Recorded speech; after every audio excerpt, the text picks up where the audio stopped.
When arguing against increases in the federal deficit, one of the biggest objections I've heard is, George W. Bush was spending like Paris Hilton on a bender. Why the sudden concern with spending now that President Obama is doing it? I think the best way to answer that question is to look at the federal debt as a kind of road trip. Our debt road trip starts in the heart of New York City. For every mile we travel away from Madison Square Garden, the debt increases by about $6 billion. Let's say that every year is an hour. That way we can describe how fast we're increasing the debt in a way we're all familiar with. Miles per hour. We're going to adjust all our numbers for inflation and pick up the road trip at the beginning of the 20th century. It's 1900 and we're outside Newark, New Jersey. For almost 30 years we kind of wander around the New Jersey area, and by the time the Great Depression hits, we're in Trenton. Then we get the Great Depression and World War II. Under Franklin Roosevelt we drive all the way to Greensboro, North Carolina, doing about 40 miles an hour. But with the war over, under Harry Truman, we slammed on the debt brakes, pulled a U-ey, and drove the debt car back just south of Richmond, Virginia. There we hang out for decades, never going further than Cochrane. Then, under Ronald Reagan with the Democratic Congress, we sped up to 50 and drove almost all the way to Atlanta.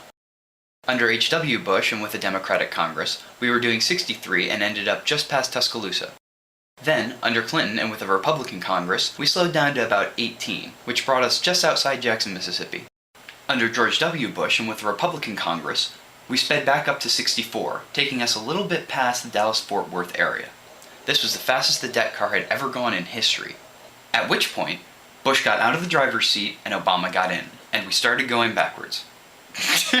I tried to be funny. No, I'm kidding. According to his own budget estimates for the next 8 years, President Obama plans on driving the debt car at 174 miles per hour. This is not an extrapolation of 2009, this is the president's own budget predictions for the next 8 years. I can understand someone who's comfortable doing 63, getting pretty freaked out when they suddenly start going 174. My mother is one of those people, as is my wife. And apparently all of my friends, none of whom were willing to drive 170 miles an hour down a perfectly flat, straight piece of highway while I filmed them for this video. Instead, what you get is this less exciting but somewhat safer visual of how fast Obama is increasing the debt compared to the last 4 presidents. As you can see, Obama's planned spending makes Bush look like a coupon-clipping housewife. What I don't understand is people who were screaming that we were driving irresponsibly fast at 63, suddenly claiming that 170 is a perfectly reasonable speed. I think it may have more to do with who's driving, but it doesn't sound like an era of responsibility to me.